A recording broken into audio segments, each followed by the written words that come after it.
So there are many people waiting for more information about VR, and I think, well, it would be nice, Vlado, if you can say something about the recent acquisition of, of Beat Games. How do you feel after this big news? Test. So, yeah, it's a pretty interesting step for us, being just in this studio, and then the acquisition happened. But to tell you the truth, nothing really changed. We still are doing the game, still a small team, and we will see. In hopefully next year, maybe something will change. But for us, it's still the hard work in a small team making the fun game. Mm-hmm.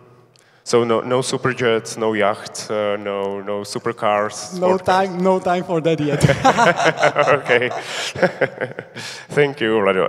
And now, please, guys, sorry that I asked Vlado first, but can you introduce your projects? What are you working on, and how do you feel about VR industry? Let's start from Dirk.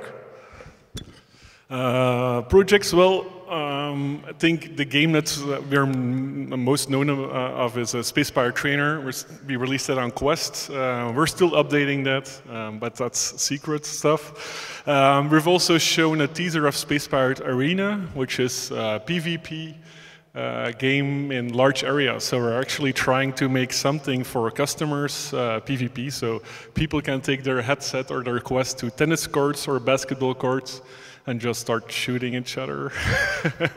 It's really fun. It's actually working, so there's no tricks involved, but needs to be super easy to continue working on it. And then as a final VR project, we're doing something LBE-like, which is racing karts in VR. Which sounds dangerous, but totally isn't. And we're doing crazy stuff like, I don't know if you remember the Snake game on your mobile phone, stuff like that in VR with cards. Yeah. All right, thank you. And Jakub, can you do the same? Hi. So with the DIVR Labs, we are focused on location-based VR. So that means like it's a little bit different what guys here are doing in virtual reality. In our experiences, you have to go somewhere to some place where you can play the game. So we recently announced that we will be launching next arena in Dubai. It should be launched next month. So we are really looking forward to it, and then we are looking forward to open another locations. So so far we launched 2 games. One is Golem, another one is Arachnoid. So one is more focused on the Czech legend. The second one is more like horror theme. So we are quite experimenting what's possible with VR. There is still a lot of things where it's possible to push boundaries, and we are still looking forward to it, especially with the new technology and how much focus is given to virtual reality now, which is especially because the projects that are launching and successful as these guys' games and projects, all of it is contributing to bigger focus on VR. And we are in the, I guess, in the very beginning, because we are still like discovering what is possible and not with VR. So we are quite looking forward to it. Thank you. And Tomasz?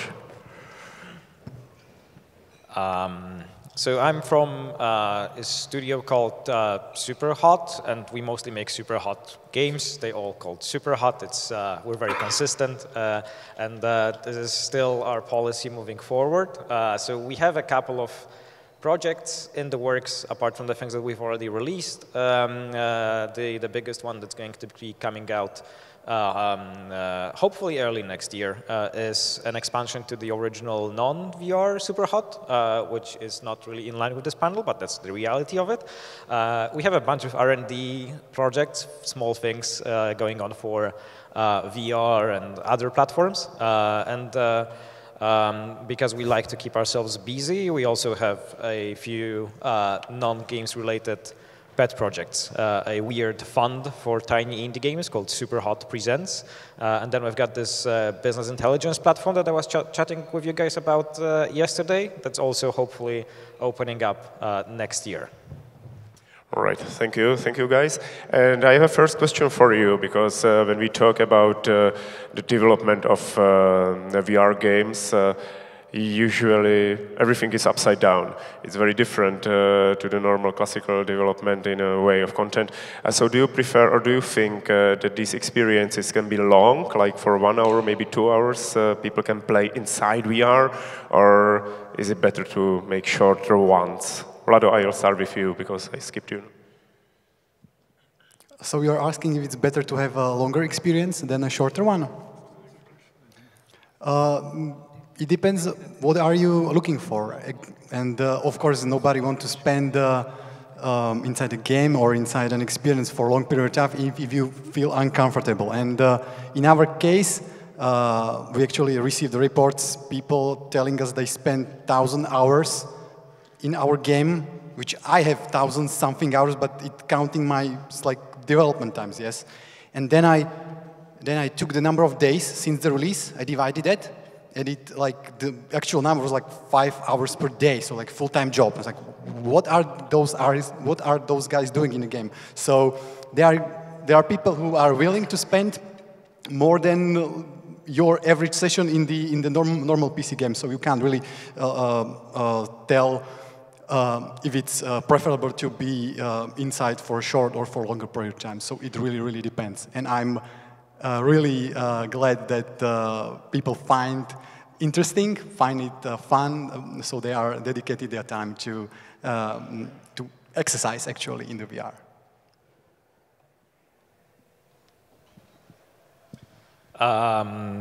So I agree with Vlad. Generally, if you can make your game to last as long as the player wants to play it, that's probably better.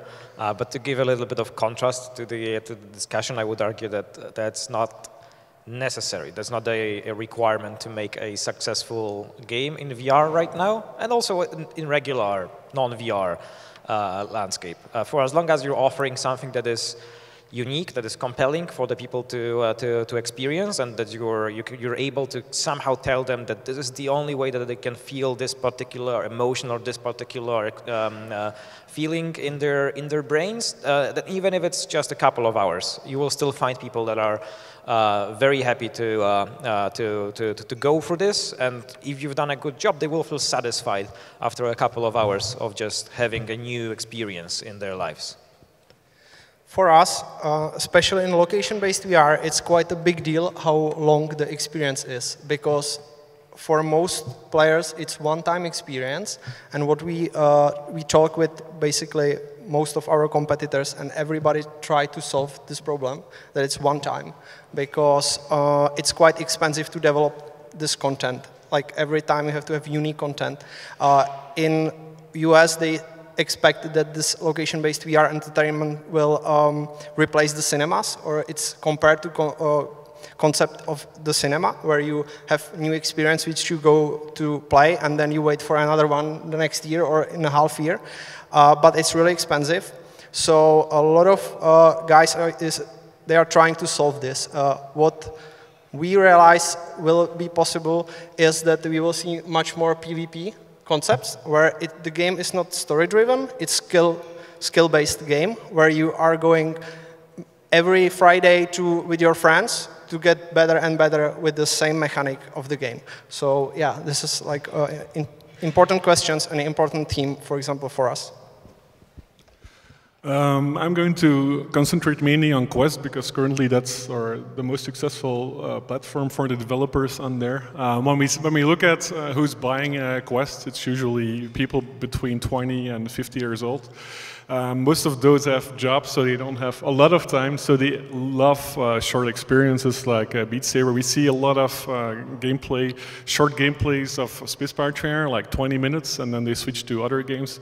So in terms of how much something costs, like a story-based game for 3 hours long, the cost is so much higher than something with replayability. So we, for example, create intelligence, like the artificial intelligence. Every time you play it, it's kind of a different game, so people don't feel like it's too repetitive. But if you're creating a game with a narrative story like 3 hours long, you're actually competing against Vader or IL-2M. And if you come up with something totally different and new, you're actually just like, it's a blue ocean. So you can, it's so much easier to sell your game. And we've seen it with Pistol Whip now, which is kind of something, it has some special or really unique elements. And it's selling very well on Quest, like instantly. So I think like innovation and trying to get more stuff and being very experimental currently, it's actually the best way to succeed as a smaller company. And if you're doing a narrative game that's longer, make sure it's at least as good as Vader, because it's going to otherwise very difficult to sell your game. Thank you. So let me just ask you, all of you here, just raise your hand if you have a VR set in your home. Quite a few people. Mm-hmm. Okay, that's nice. What I understood is that right now we are maybe in a generation 1 of VR headsets. So how do you deal with the constant evolution of the hardware in your games when you are developing? How do you feel about it right now and about the future, the next years? I will just start because, again, the location-based entertainment, and especially the VR, is different from what guys are doing. For us, it's a blessing because the hardware is cheaper and it solves a lot of problems. We started 2 years ago, so you can imagine it was super expensive and there was like a lot of problems we have to solve. Now it's much more easier, and we are launching the new venues with like new hardware, which is much cheaper and much easier to work with, and it brings much more immersion for players. So actually, they have much more to looking forward to it. So that's from our side. I would say it's the second generation, because there was like first generation, the early 80s. It was super expensive, and someone could play it from time to time at a very specific area. But now with the 6 DUF, I think, yeah, with all the, it's just super cool for us that there's new stuff coming out. But like, for example, when Quest came out, we had to translate the whole game to work on something that's a mobile chipset. So at the first like Space Pirate Trainer, when it came out, same for Superhot, like the minimum spec was a 970 GeForce and i7. So it was very doable, and we said like, okay, we have to hit 90 frames per second. That's just about right. We did a lot of optimization, and then Oculus came with the Quest, which needed 72 frames per second and a higher resolution and on a mobile chipset. So it took at least like almost a year in terms of like people working on it to optimize it that way. So it's really good because it's getting mainstream, but the fact that it's so low end, yeah, it's really hard to optimize something that was already created for high-end experiences. It almost reminds me the late 90s, where there were multiple vendors of graphics accelerator. If you have a successful game, you need to implement the various graphics API, and basically now it's the same. So if you have a VR game, you need to be compatible with the PC VR, with the console VR, and also with the mobile VR, which on one hand could be easy because you are just using engine and you can click build to that platform and it will build it for you. But like Dirk said, it's really challenging.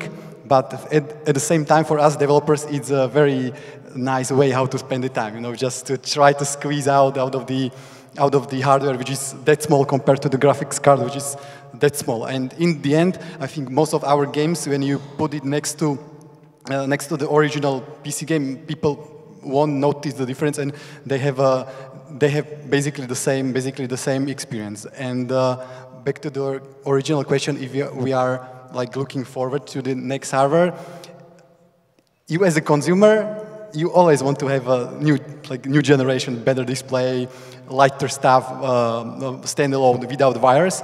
But you as a developer sometimes want to say, man, I just slow a bit, but in the end, we are generation 2, and there will be generation 3, 4, and so on. So it's fun. I would say that it's not just the obvious things that are changing very quickly. It's also some of the core design paradigms that you should be thinking about when you're starting to make a game right now are different from what we had a few years ago. A few years ago, we were starting out, and the novelty was you had controllers that had hand tracking, and you had 6 degrees of freedom headsets. Now, the thing that is right around the corner, and you should probably also look at it as a very, very important thing, is hand tracking, is standalone headsets, eventually maybe some shape or form of mixed reality AR capabilities in your devices. And if you want to have a sort of a stable commercial release, you can also just assume that no, we will just be targeting current generation of input methods, and it will be fine. But if you want to kind of aim for a breakaway success, a hit that would be a platform seller for the next generation of platforms, you probably need to start looking towards the things that aren't really commercially available just yet.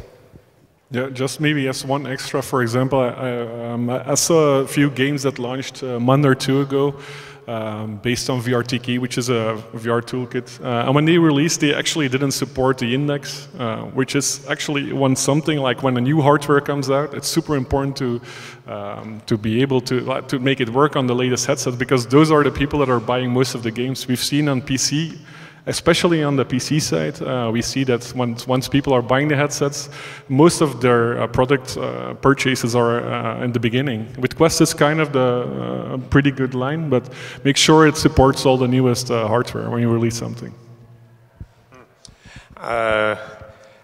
Tell me, what are the biggest problems you're facing when developing a VR game? What are the things that makes you headaches in the beginning, maybe in prototyping or... that you think something will work and it doesn't. Can you give me an example? That's the one thing. For us, if we develop like some idea concept and we want to test it, because what we do, you actually physically walk in the arena, which is like 250 meters square, and the feeling from walking in the arena is like something totally different than when you are just teleporting in your office. So even if we test it in the office, at the end we have to like invite a bunch of people and test it with them. So for us, it's really crucial to test all the time, all the key features. And in the VR, it's really, I find out it's really hard to tell a story and test the mechanics, because people are physically moving and working in the space around them. And that's something so different from game development on PC or other platforms. So all these characteristics, which makes VR fun as it is and so interesting, it's on the other hand, these are the all main challenges that we're facing, and we have to solve them, because what we realized is that we also bear some kind of responsibility for what we do, because I would say the first generation of like VR customers or players experienced motion sickness from some roller coaster game that they tried first time in VR. So most of the people we asked, they said, okay, I'm sick from VR, because they tested, they played some crazy game where you are riding the roller coaster, and since then they think the VR makes them sick, which is not true. They just played the bad experience. So it's also our part of work is to be sure that they, the experience they have is pleasant. I will say maybe a silly complaint. What I don't really like about the current development on the VR is that you are relying on multiple stages of software layers, which affects tracking, for example. And tracking is really, really important for our game, not as much important for other slower game, but once the tracking fails, the users will feel bad, but then will complain to the developer. And developers usually not responsible, because there are, like I said, multiple layers. It could be the problem just environment where they are playing the game because of the lighting. Lighting could be bad. Their Windows drivers could be bad. Their graphics card is not up to par. And we are always facing these issues. every single time, for example, Unity can be a problem because they didn't test it for that specific piece of the hardware. And users with that specific piece of hardware, they exist and they are vocal, and they will always tell you that you did a bad job. And it's very hard to debug because you can't really go to their place and they can't currently send you a nice logs what's going on. And yeah, the tracking is really, really important. But once you don't have the direct control through the whole stack, it's very hard to fight against. So compared to the standard development, when hopefully basically works, for example, on the mobile phones, because there is basically the same hardware, same operating system. This is a little bit trickier on the VR dev side. Looking at the experience that we had with porting, with redesigning Superhot for VR, there's two things that are a bit more difficult. One is everything about the technology, the engineering is less forgiving. So you're not allowed to be a sloppy, lazy indie developer anymore because you have to maintain 90 frames per second with 2 cameras, with hopefully the same type of graphics that you wanted to have in your flat game. And if you're lazy and if your frame rate drops at any point, players might not know what happened, but they will feel uncomfortable and they will feel physically bad after playing your game, which is not a good experience. And this makes it so that your game is not good. Even if the design is amazing, your engineering can kill your chances of being a successful game just because you've been a bit lazier than you should have been. And this is even more true now with standalone headsets, where you have to try to do the same thing, but on a mobile chipset, and you're not allowed any slack whatsoever. You have to do everything right, or the magic falls apart. And the other thing is, in terms of design, when you're designing a VR game, you are sort of, by definition, designing a game unlike anything you've seen before. So any best practices, ideas you might have had from having years of experience in designing regular flat-screen games or mobile games, they don't really apply. You have to rethink everything that you've known about mechanics, and you have to accept that the first couple of attempts at making a VR mechanic will probably be bad, because you're just making something that nobody's made before, and this is the only thing that's actually worth doing in VR. But it is more challenging and more difficult, and you have to accept that your ego might take a hit in the process. So next to all the technical challenges, there's also a few, you have to take care of what people actually want and what they don't want. For example, you saw that a lot of people don't like stuff in their personal space, like if there's zombies coming towards you, or like, oh, some people really hate it and just throw their headset away. So we don't want that. For example, we made a safe zone around the player that's no droid comes like really close unless you really want to, unless you pull it towards you. So those are like, there's small tricks that you have to prepare to make sure that that stuff doesn't happen. Unless, yeah, there's a lot of technical issues as well. But I mean, it's almost the same thing than regular PC development. The only main difference is whenever you're testing, you have to put in your headset, and you'll see all the movement, all the mechanics really, it's really close to your face. So every kind of misser you do, it's very obvious. So yeah, I think it's very close, but it's just the technical things aside. And then for the arena part, which is very important, like we're doing arena scale on like open surfaces, so we don't use any physical walls. So for example, we had to solve what happens when people run through a wall, what happens when people are just running into each other, how do we solve that? What do you do when people are ducking because you know where the headset is, where the hands are, but you don't know where the legs are, so you could be aside. And so you have to solve all that stuff, and then there will be new best practices like in a year or two when stuff like that gets really common. I see a future where people just go outside and play games with each other, but there's still a lot of stuff that needs to be solved, and part of that is also because Facebook or Oculus or Valve has to solve some practical problems with their headsets themselves. Do you think in virtual reality games, in VR games, it's is it important to simulate reality or to simulate the sort of experience of reality, you know, in a way of interaction that it is a different thing to grab a gun in the game and do it in your hand, or to point it, point the gun with some controller and just click it, you know. So the difference between the simulation of reality and the simulation of experience of reality, if hopefully I'm clear. Yeah, there's obviously a difference because, like, for example, with a weapon in Spacebar Trainer, like if you would hold a real weapon, it's like 1 kilogram, right? It would be a heavy kind of gun. The only thing that we can simulate is like a small vibration. And just when you pull the trigger and when you release it, there's actually, your hand moves a little bit. With a heavy weight, like with something that weighs 1 kilo, the gun will just remain in the same direction. But just because it's so light, it actually moves a bit. So the result is that you always have kind of an offset of 2 degrees or 3 degrees, and it's in a game like Spacebar Trainer where there is like some weapons that you need to be very specific and the aim needs to be super right.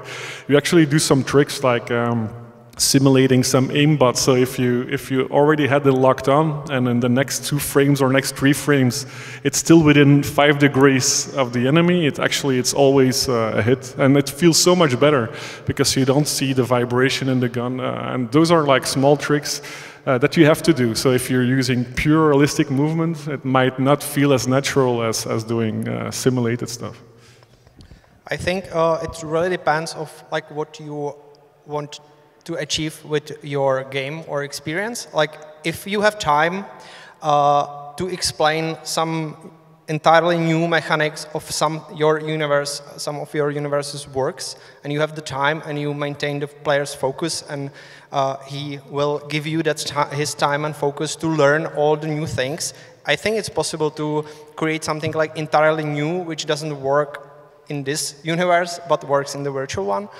But for example, we have quite limited time for each group we have in the arena, and therefore we don't have the luxury of creating something like entirely new, which the player doesn't know how works. And so we usually take something which you know from real life, so you don't need to have this long onboarding, and we only like try to tell them like what to do with it, or it's good if they already know what to do. I was talking yesterday about we have the chicken puzzle, which is about the chickens escape from the hen and you just chase them back, and that's it. That's the puzzle itself. It's fun because you're running around the place chasing the chickens. Everybody knows how it works. Everybody knows it from the real experience. Therefore, we spend the onboarding time and give player more time to enjoy the experience. So it really depends on the situation, I guess. Yeah, I agree with Jakub. Depends on the situation. Chickens are fun. Simple things are usually fun, and you can go a long way with just simple things that relate to the real life and are just a little bit more approachable in VR, and maybe you don't get as dirty as you would when feeding actual chickens. There are things that are very important in terms of like simulating. You want to have very high fidelity tracking, and you want this feeling of embodiment, so you want to feel as if you're actually in the world of the games. But that's obvious. It's kind of VR 101 best practices where you try not to mess around with your player's camera or their hands because it just feels uncomfortable immediately. Apart from that, it is very much an unexplored design space. It might be there are excellent simulation games that you can make that will be just extremely commercially successful, and it might be that there are games that bend time and space itself that are even more exciting and commercially successful just because they are different from the real world. It's difficult to say for sure, and I think it's kind of up to anybody that's working in VR right now to figure out what works best for their games. I maybe will talk about our case regarding the sabers, because this is something which you can't simulate, because in the real world there is no equivalent. But once you go in, you like immediately grab the handle, because you already see the multiple movies how the saber works. Like, grab the handle, you see the laser blade, and it feels great. And especially because of the tracking. The tracking is now so good that even like your micro movements and what is your brain seeing, what is your hand doing, you see the reality inside VR. And actually, we don't have this problem regarding the weight, because the Saber handle is about the same like weight as I don't know, as the original Vive controller. Now with the Quest, which is a little bit lighter, but we spend days designing the new Saber, so you see that it's actually not that heavy. And when you swing, actually, the most weight you feel is the weight of your arms or your muscles. And I think we really came to the good perception of these simulated sabers inside the game. If it was the original our idea, which was to simulate the katana, which has the metal blade, probably you would feel different because like the weight is not distributed in a way in a real world, and then to the blade you see in the game. But like fortunately we find the solution, and like you said, you also find the solution. So it's really interesting to try to not to simulate actually, because there are boundaries which you just can't cross. But with the LBE, I think there are options, because you can invest in the hardware. Like you don't really need to use the original controllers. You can put the trackers or whatever input device you have, and that way you either feel another gun, for example, or stuff, or any other item you would be using in a game. So for the normal games, I mean, for the consumer games, users don't usually have stuff. But for your case, it's always interesting to see some LV experiences with the fancy hardware and fancy equipment. It's very true, because, for example, the Quest recently released the option that it's possible to track the hands, which we do right now thanks to Leap Motion. So we actually doesn't use the controllers, and you see your hands, your physical hands, thanks to the Leap Motion, so you can touch the walls and all the obstacles. And we also use the trackable objects, exactly. So you have, for example, a light which you enlight the caves in the horror experience. So you have the physical light in your hand with the regular light shape. So yeah, it's true that you can like push all of these boundaries further, and that's the exciting thing to work with. Yeah. Right, so now, because there are 4 of you here, I'd like to ask you if you have some questions, raise your hand, because it's going to take some time. The replies. And my last question, well, my officially maybe last question, is what are your favorite VR projects right now, and not yours, the different ones? Yeah, I think most of us saw the new Half-Life trailer. Like, if you've seen it, hopefully you've tried the index controllers, like the hand controllers, and here's where the whole realisticness comes in again. Just like a few of the scenes are super cool, because you can see him searching for example, a bullet, and he's just pushing all this stuff apart and just checks for a bullet and puts it in his gun, like in a very physical way. I think just the way how everything will move, and it's also Valve, so they actually, I don't think they really know what they're doing in that way. It's still like a bubble, so I'm not sure if they've learned from all the other devs, but they will still have their own experience. So I'm really looking forward to the first real AAA experience on. Well, there has been some really good ones on Oculus as well, but yeah, for me it's one of the biggest projects I'm looking out for. That's funny, because one of the very first games I ever tried in virtual reality on HTC Vive was the Space Pirates Trainer. It was the very first thing. My colleague Jarda Stehli gave me the headset, and I said, I will let you play this game. I was like, it was very first contact, and I saw the opportunity on VR on that. Then after a while, we all agreed that one of the best games we ever played in VR was the Superhot, because it used the VR and it used the potential of VR, of the technology. And it's not something you just port on it because VR is cool. It's something that you see, oh cool, we have the technology and we can finally achieve what we wanted to do. And it works the best. And then the Beat Saber changed the whole industry, so I'll not talk about that. So yeah, I think the guys are sitting here. make the difference. Yeah, so apart from the guys here and all of our friends in the industry, I would say that they're kind of twisting the question a little bit. The thing that I'm looking forward to in terms of new releases coming up as Boneworks, because they've spent a lot of time and a lot of effort just figuring out the physicality of a virtual world, and it will be strange, and I think it might be too hardcore for most people, for like a mainstream audience, but the amount of technical effort for Boneworks to have weight and simulated physics for everything in the world, including your own player character, it might show a very interesting new kind of avenue, a new path in how you can make virtual spaces.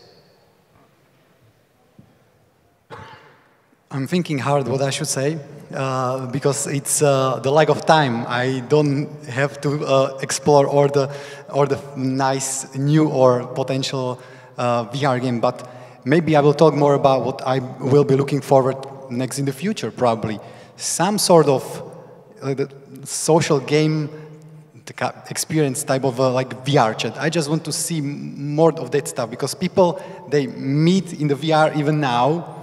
They go to the parties, they watch movies, and all the social elements regarding your visualization of your characters is very, very nice. And especially with the hand tracking or even like full body tracking, you can express yourself in a VR very easily without worrying that, you know, you feel a little bit maybe uncomfortable going there personally. So maybe it's not a question for this year or next year, but I hope in 5 years we'll have something good for social meeting and the experience in the VR. So this is what I'm looking forward.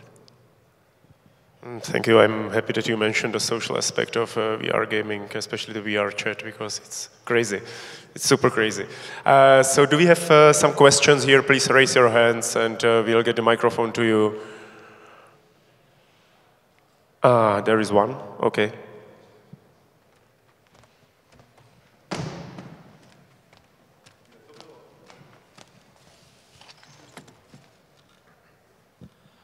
Can I ask what kind of headset would you recommend to buy, and what headset is your favorite to use right now?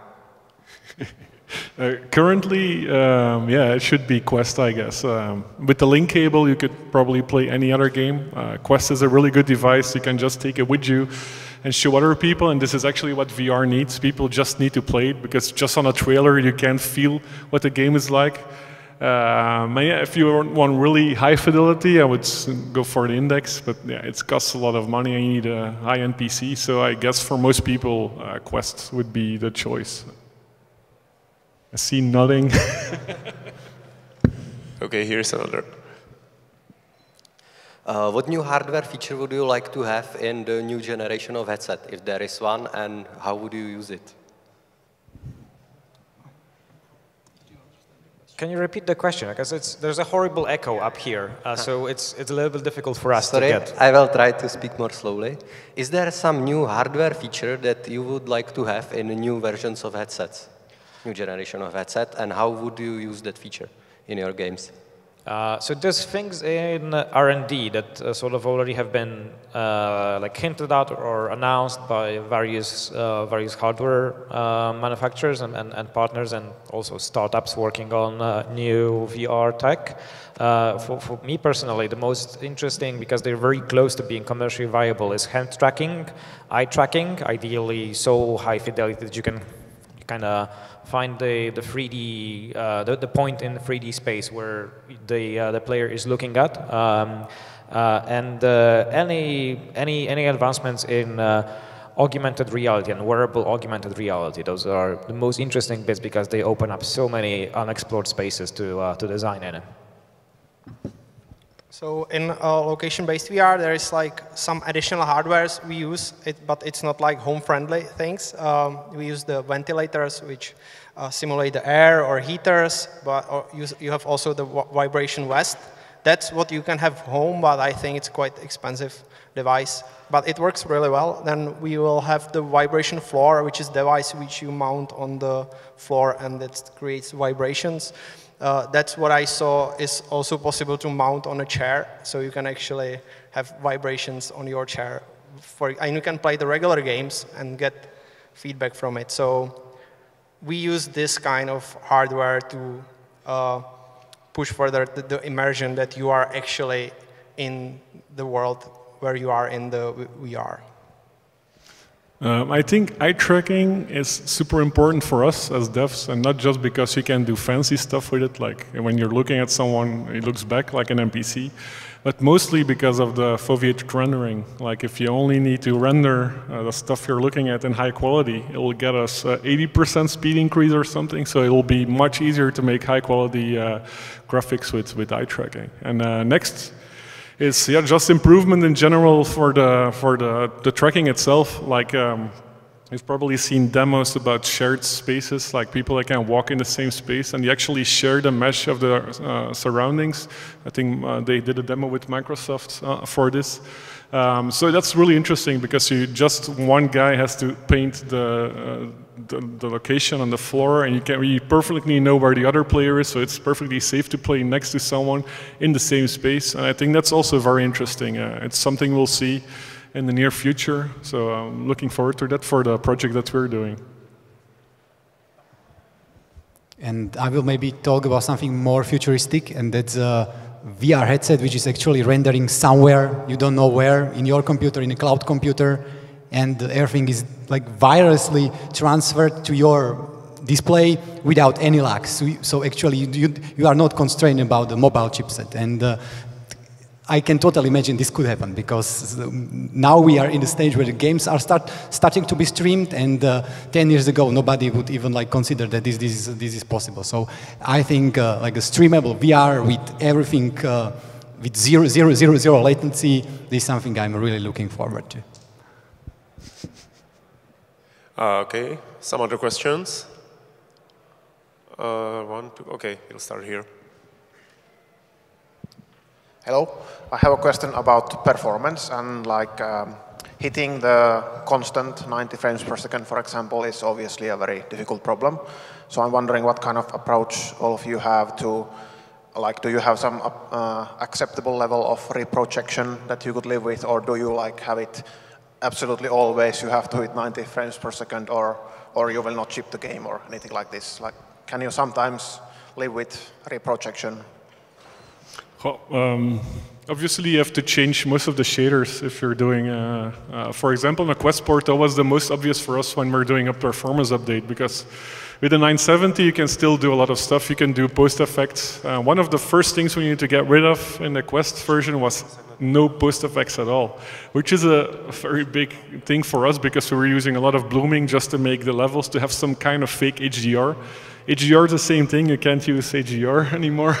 So it gets a bit complicated. And for example, for Spacebar Trainer, everything that's further than like just in your hands, like in your hands we're using standard customized shader, so it's like based on the standard shader model. But once you get further, everything is like Lambert shaded, because it's one of the fastest shaders. So we actually rewrote all of the shaders surrounding you, and same with skybox stuff, which even just drawing a simple skybox in 4K has a huge impact on the device itself. So yeah, it's all very small stuff, and you all have to balance it. And probably for us the most difficult one was just the post effects. We were using some color lookup tables, for example, which is super fast on PC. But we couldn't use them anymore, so we wrote a script to change all of our textures and do manually already color change all those textures, and then we needed scripts to update all the particle effects because they were colorized as well. So yeah, it's a lot of extra work that you're not foreseeing when you're just developing for just a PC headset. Okay, please raise your hands again. The questions. Thank you.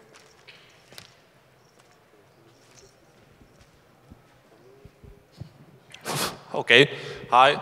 Thank you all for your games at first. I experienced all of four, and they are amazing. My question is, if do you think that the VR market is ready for some really rich story-driven games or not? Because your game mechanics are quite simple at the end, but if the market is ready for something more complicated or not? So there are some attempts that are very successful. Asgard's Wrath came out, what, a month, 2 months ago, and it's collecting rave reviews. It's very, very critically acclaimed. The limiting factor for sort of mainstream, massive commercial successes for long story-driven games is still just the physical comfort of being in a headset. And the current generation is much, much better than what it was a year or 2 years ago, but it's still difficult. It's still uncomfortable to stay in a headset for more than an hour, for some people 2 hours, while you're kind of expecting as a gamer that a story-based experience is something that you can just kind of sink yourself into for an entire day, and that's design-wise absolutely doable. But the comfort of just having a headset on your head is probably going to make it more difficult for your players. It's my personal opinion. I see what people want to do in VR, and I see it on example of Beat Saber. They want to use the new environment to try something new, to like be part of some mechanic or game design which allows you to do something interesting.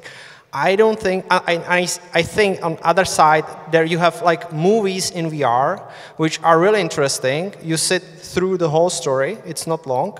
It gives you some emotion, some story.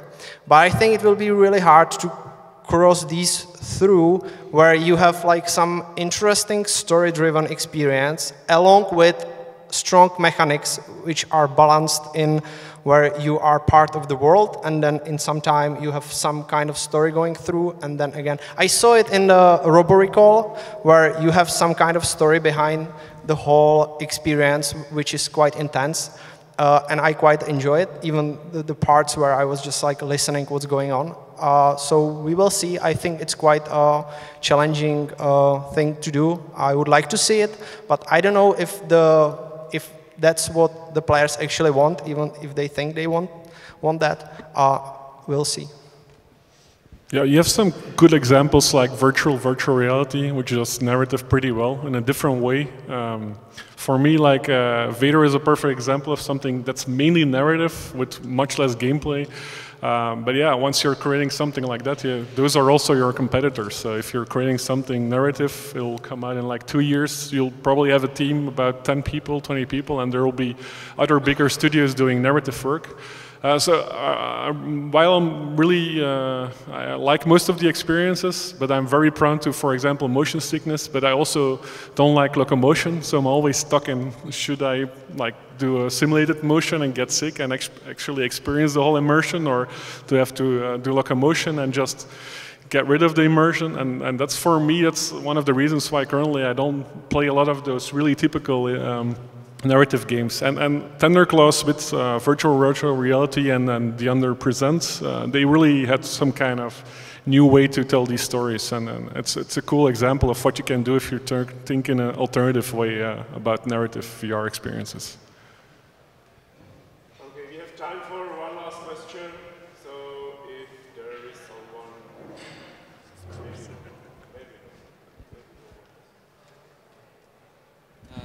All right.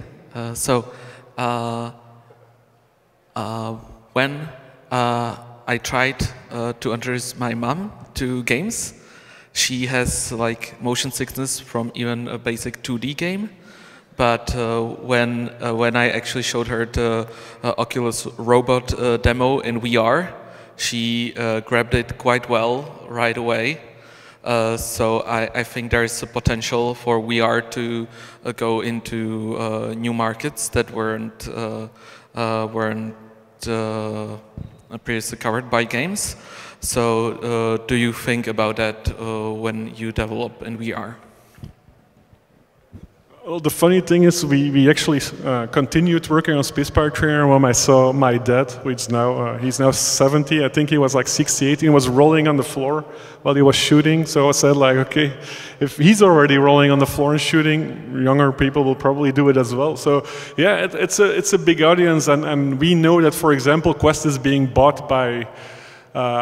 Maybe they're much older than we expect, so it's actually anyone between 20, it could be between 20 and 70 even, so yeah, I'm not especially thinking about that during development. We just make sure that font sizes are big enough, or that nothing is too crazy for people to do, but yeah, I realize that there's a huge possibility, like the range, like even male, female, it's much broader than with PC games. The important thing to, I think, pay attention to here is that the reason why you can introduce your parents to some experiences in VR when they don't play any games at all is that the input method in VR is natural. If you've got a game that's designed properly, you've just got basically something that is your hands in VR, and you can shoot things, which is very understandable for people that have never played first-person shooters. You can grab things. Everybody's grabbed things in their lives, so you don't need to explain a gamepad or a keyboard and a mouse. The players that haven't played games before, they don't feel stupid. They don't feel like they didn't get something. They didn't feel punished. They just feels natural if you've got games that are designed well. This doesn't apply to all games, though. So if you're looking to have a mainstream adoptable game, even something as simple to you as teleportation or locomotion with a stick might be a limiting factor. It might be that this is already too difficult for people like our parents or your grandpa.